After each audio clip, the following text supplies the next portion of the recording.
यासर शमून खान है।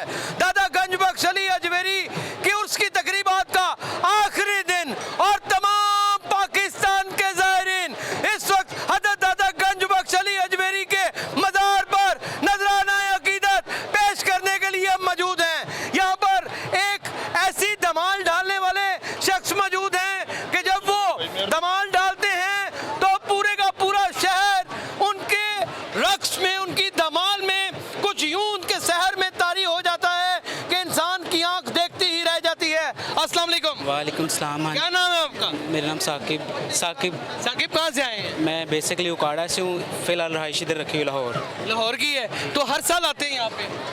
हाँ जी बिल्कुल। नजराना अकीदत पेश करने जी जी। के लिए। और आपकी धमाल तो बड़ी मशहूर की नहीं जाती है। जी जी। और बड़ा आपको फेम भी मिला हुआ है अल्लाह की तरफ से। जी। आपका क्या नाम है? खलील अहमद। खलील अहमद। आप भी हर साल आ रहे हैं? जी। और मासा ढोल के ऊपर कौन है? लियाकत अली। लियाकत अली। आपका क्या नाम है? मोहम्मद सादक। और ये प्योर धमाल अब होने लगी है। साकिब भाई हमारे